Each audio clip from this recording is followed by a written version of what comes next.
three games left, sorry. Mathematically, we can still make finals. How crucial are these last three?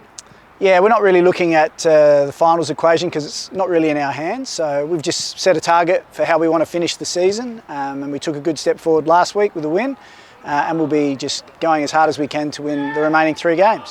So is that the target for the remainder of the season, win the last 3? Yeah, exactly. We've gone through a fairly rough patch throughout the season where we didn't win for an extended period of time. So I think, focusing on anything apart from each game is a little bit dangerous if that's the case. How did you break free from that kind of mentality where you were kind of in that form slump earlier this season? Yeah, it wasn't easy because players sometimes struggle for form and confidence, especially when things aren't going your way. But we just focused on the actual performances themselves and just tried to improve from one week to the next. And we had a little break in the middle of the season where we didn't have a game for a couple of weeks, and we were able to reset. And I think our 3 games since that break have been really positive. What was the messaging kind of from you to kind of pick those girls up when they were, low on confidence and form there? Yeah, the message has always been consistent, which is just have belief in yourself, have that confidence to know that you are good enough, because they certainly are good enough. And just do everything you can to sort of get those little things that weren't going our way to try and go our way. You've got New and Wellington below you on the ladder. Do you think Sydney is probably going to be the toughest challenge out of the 3, considering they're top of the table? I think every game is tough in this league. There's not a whole lot of teams, and so they're all really difficult to come up against. And we lost to Newcastle last time we played them, so we know it's going to be a really tough match, and we're going to have to be at our best if we're going to beat them.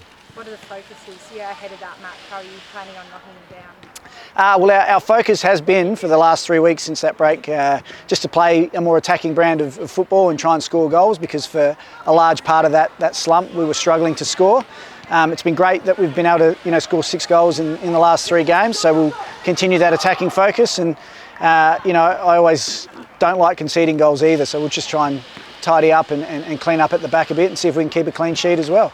I know that finals kind of are out of your hands considering the mathematics behind it, but is there a kind of a sneaky feeling amongst the group that you could still squeeze into that finals? Yeah, I mean, we could possibly, mathematically, like you said, but that hasn't really been our focus. Our focus is on improvement each week, and then just putting in performances that we can be proud of as well. And if we do that, I think the results will take care of themselves. Do you think that the girls will be riding the high with confidence of the win last week?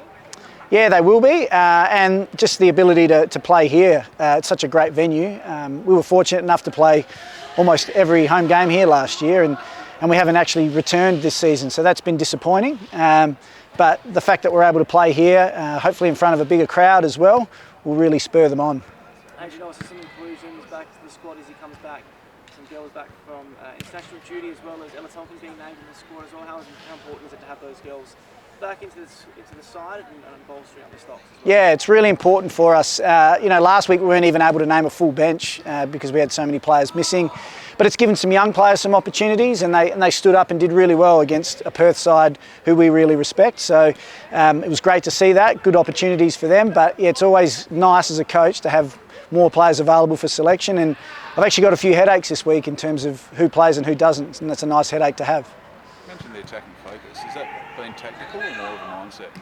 I think a little bit of both. Yeah, a little bit of both. So we've tweaked a couple of things tactically. Our principles have stayed the same, but just tweaked a couple of things tactically, but more of a mindset as well. So yeah. And the players have obviously bought into that and welcomed that attacking focus, I'm assuming. Yeah, the players have bought into that, and we're trying to be a much more dangerous team to play against, because you can't win games if you can't score goals. And they've really stepped up to the plate with regards to that. It's meant that we've probably left ourselves a little bit more exposed at times in the defensive end, but we're prepared to take that risk.